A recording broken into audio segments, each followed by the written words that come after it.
cette partie-là pour brûler.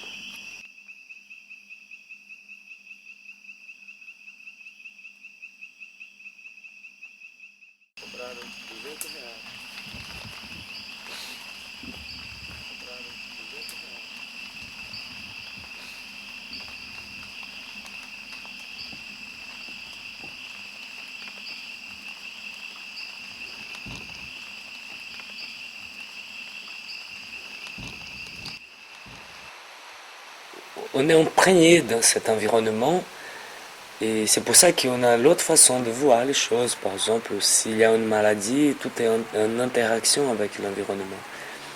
Et tout est lié au mouvement de la forêt. C'est la forêt qui contrôle l'énergie de la vie, elle vient de la forêt.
Ici, c'est la carte du Brésil. C'est un pays qui fait 16 fois la taille de la France. Et ici, on est au nord du Brésil. L'Amazonie, elle prend 60% du territoire brésilien. À Manaus, le rencontre entre Rio Negro et Solimões forme le Grand Amazone. Nous, on est descendu de Manaus jusqu'à Maués. Né? On est là, à Maués.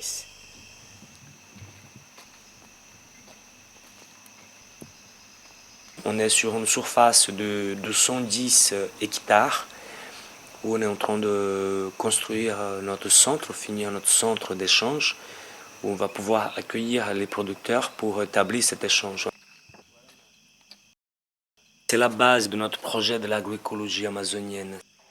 On va développer dans le centre une unité de transformation de écoproduits. Avec les techniques ancestrales comme le four d'argile, là on a installé le moulin, là on va avoir une machine pour extraire l'huile d'angilobe, de gungoub et d'autres. Mettre en valeur les produits de la forêt, ça va passer par ce centre où chaque producteur va dire comment on utilisait tout ça traditionnellement et après on va pouvoir transmettre et mettre un produit en norme pour le marché brésilien, sud-américain, mondial, en normes européennes aussi, pour pouvoir, à travers ces produits qui sortent de la forêt, expliquer aux gens ici qu'est-ce qu'il y a derrière le produit, les gens qui travaillent, les résultats, le résultat écologique, social, culturel et économique pour chaque produit. C'est très important de garder ces objectifs.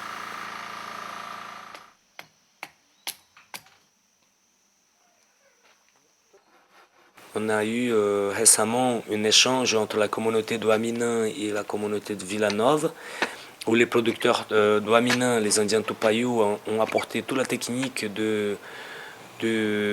d'élevage des abeilles sauvages.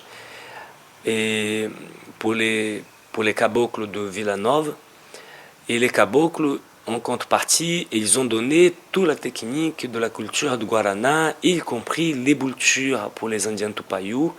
Ils sont rentrés chez eux avec 2750 boultures de Guarana pour développer chez eux parce qu'ils n'avaient pas de Guarana. Et ils ont laissé carrément des ruches d'abeilles et toute la technique pour les cabocles. Et ça, c'est des résultats concrets.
La fabrication de fours d'argile, ça nous a permis de garder cette technique millénaire, reconnaître cette connaissance.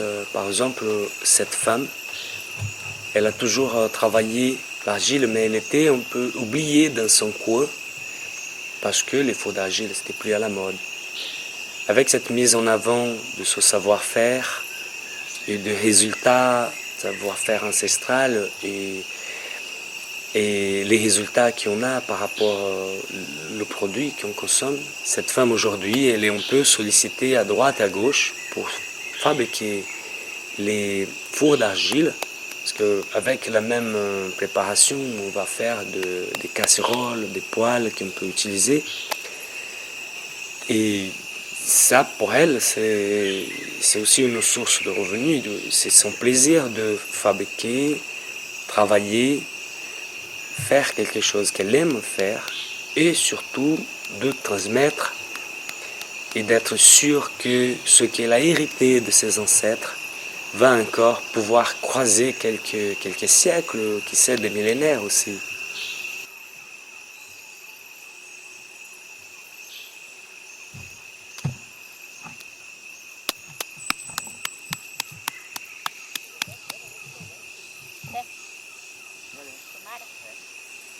Et pour moi, c'est des choses, des résultats concrets.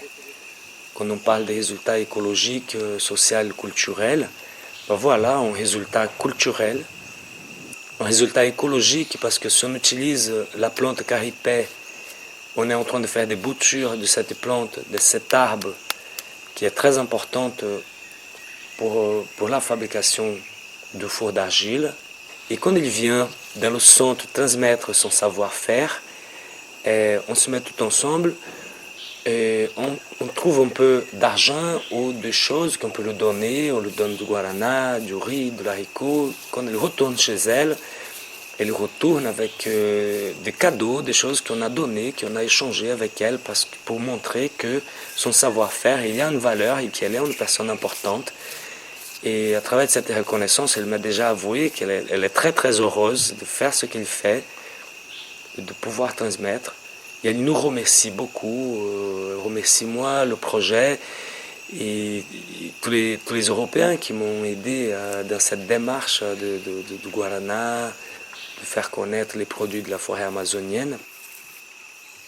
Parce que le résultat, bon voilà, on met la main à la pâte et on finit pour faire des choses